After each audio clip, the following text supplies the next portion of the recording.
Museum Balanga adalah museum yang berlokasi di Kota Palangkaraya, Provinsi Kalimantan Tengah, Indonesia. Museum Balanga berlokasi di Jalan Licik Riwut, hanya sekitar 2,5 km dari Bundaran Besar. Museum Balanga didirikan oleh pemuda Kalimantan Tengah yang mulanya sebagai museum daerah. Seiring dengan kebijakan pemerintah pusat, bahwa setiap provinsi memiliki museum yang menampilkan keunikan budaya dan kekayaan alam setempat. Maka pada tahun 1990, Museum Balanga menjadi museum provinsi. Museum Balanga memiliki berbagai jenis koleksi hasil kebudayaan material, yaitu koleksi etnografi, historika, arkeologi, keramologika, numismatika, dan heraldika. Sementara benda alam dikelompokkan menjadi koleksi biologi dan geologika. Koleksi museum ditata berdasarkan daur hidup, dimulainya dari peralatan upacara, perkawinan, dan terakhir kematian. Pemandu tak akan lupa menceritakan kepada Anda tentang keunikan upacara tiwah. Di upacara tiwah ini akan terlihat keunikan senjata tradisional, seperti sumpit, duhung, mandau, miniatur rumah panjang yang disebut betang, alat pengundang ikan yang disebut mihing, patung sapundu, hampatung karohi, jimat penyang, barang kuningan, tempayan keramik asal Cina, dan masih banyak koleksi unik lainnya.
Museum Balanga melayani kunjungan perorangan maupun rombongan pada saat jam kerja, yaitu Senin sampai Kamis pukul 7 pagi sampai dengan 2 siang, Jumat pukul 7 pagi sampai dengan 11 siang, Sabtu pukul 7 pagi sampai dengan setengah 3 sore.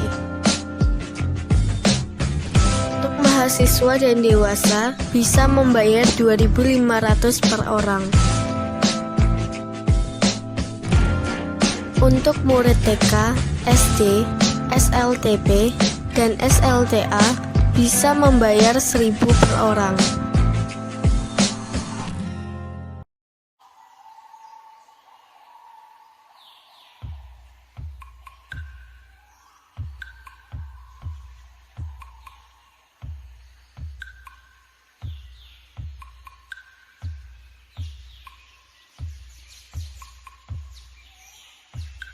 Taman Nasional Tanjung Puting terletak di Pulau Kalimantan, which coincidentally is my birthplace.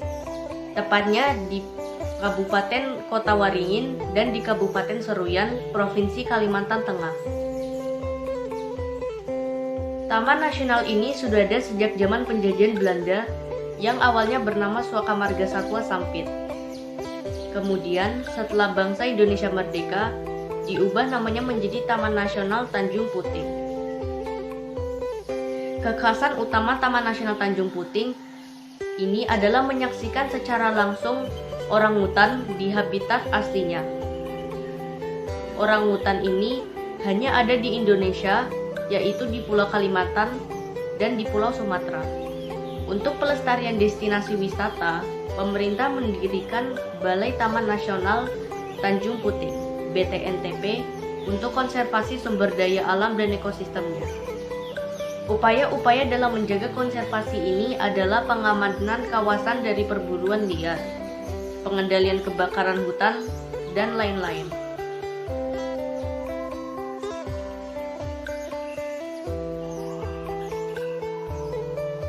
Sebagai wujud semangat nasionalisme dan rasa cinta tanah air, kita sebagai generasi muda harus ikut serta menjaga kelestarian orangutan dan habitatnya. Caranya dengan mengunjungi Taman Nasional Tanjung Puting sebagai destinasi wisata kita. Jadi jangan hanya pengen liburan ke luar negeri saja. Selamatkanlah orangutan.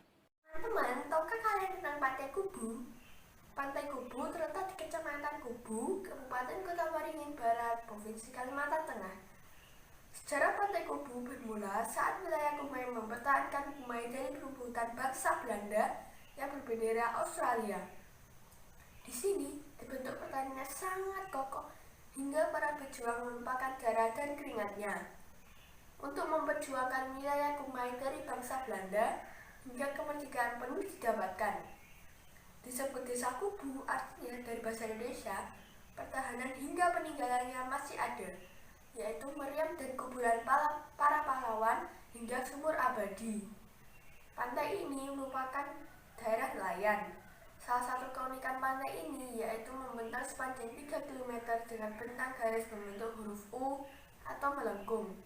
Akses masuk sarana rekreasi pada Pantai Kubu ditandai dengan patung pada pintu masuknya yang berbentuk kepiting dan pintu masuk buaya.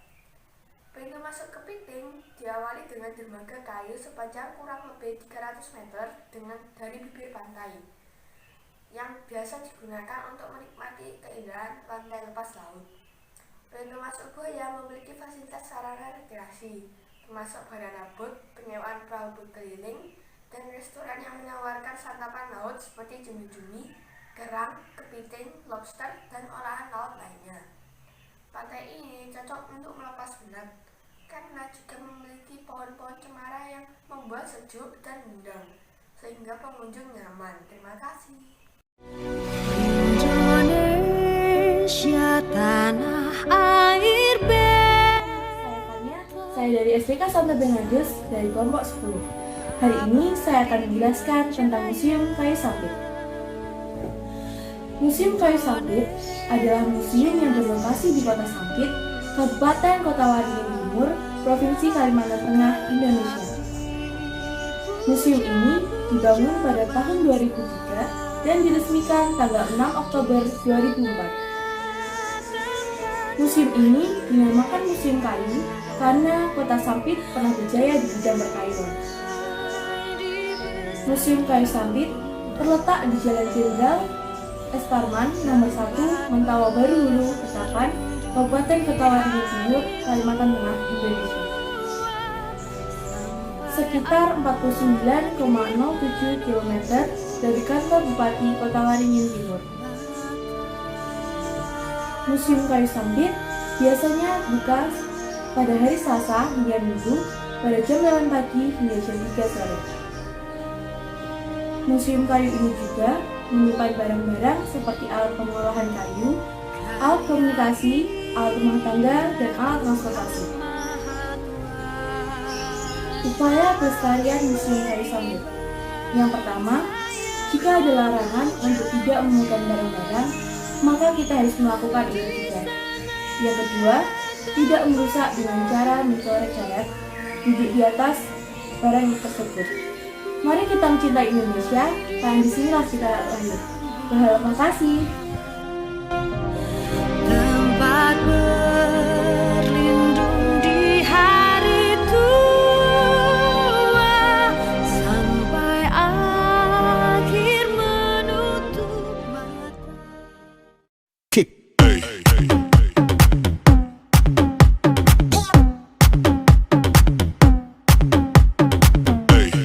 Di Danau Tahai ada dua versi yang berkembang. Pertama, karena akumulasi genangan air di lokasi penambangan pasir. Kedua, karena adanya perubahan aliran sungai Kahayan, sehingga mengakibatkan genangan air tidak mengikuti aliran sungai tersebut. Namun dari kedua versi tersebut belum ada data resmi yang benar mengenai terbentuknya Danau Tahai ini. Danau Tahai memiliki keistimewaan tersendiri loh dari danau-danau yang lain. Pertama, memiliki air yang berwarna merah. Berdasarkan penelitian, warna merah ini terjadi karena air berasal dari air tanah gambut dan akar-akar pohon di lahan gambut tersebut. Keistimewaan lainnya, pemandangan di sekitar danau sangat memukau karena para wisatawan dapat menyaksikan pemandangan yang unik, yakni pemandangan rumah-rumah terapung oleh masyarakat sekitar. Nama rumahnya disebut Rumah Lanting. Sekarang kita beralih ke akses. Aksesnya di sana bisa dengan mudah jika Anda datang ke Palangkaraya dulu atau langsung di Kota Sampit. Jika Anda dari Palangkaraya, Anda bisa menggunakan bus yang ada di sana dengan jurusan Palangkaraya Sampit. Akan saya berikan gambarnya di samping saya. Di sekitar objek Danau Tahai terdapat jembatan kayu yang mengelilingi danau dan juga menghubungkan danau ke kawasan hutan, sehingga para wisatawan dapat berjalan-jalan ke tengah danau sambil menikmati pemandangan alam yang sangat mempesona. Di danau ini juga disediakan berbagai fasilitas yang dapat digunakan atau disewa, seperti sepeda angsa, perahu duyung, tempat karaoke, rumah makan, musola, lahan parkir yang memadai. Dilengkapi pos keamanan, dan bagi para pengunjung yang ingin menginap di lokasi objek wisata, ini terdapat juga penginapan. Kisarannya sih dari bisa murah sampai yang mahal per malamnya. Terima kasih. Pantai Ujung Pandaran. Pantai Ujung Pandaran terletak di Desa Ujung Pandaran, Kecamatan Teluk Sampit, Kabupaten Kota Waringin Timur, Provinsi Kalimantan Tengah. Letak pantai ini berada di 80 km selatan dari pusat kota Sampit. Pantai yang terkenal dengan hamparan pasir putih dan kekayaan biota lautnya ini membentang puluhan kilometer dari Kabupaten Kota Waringin Timur hingga perbatasan Kabupaten Seruyan. Selain itu, pantai ini berbatasan langsung dengan Laut Jawa. Setiap tahunnya, pantai ini mengadakan ritual simah laut. Ritual simah laut merupakan ritual tolak bala yang dilakukan oleh para nelayan Ujung Pandaran sebelum mereka memulai pelayaran untuk mencari ikan. Ritual ini diadakan setiap tanggal 10 bulan Syawal. Para nelayan akan bergotong royong membersihkan pantai sebelum ritual dimulai. Kemudian, berbagai sesaji akan dilakukan di tengah laut. Mereka percaya ritual ini akan mendatangkan keselamatan dan limpahan rezeki.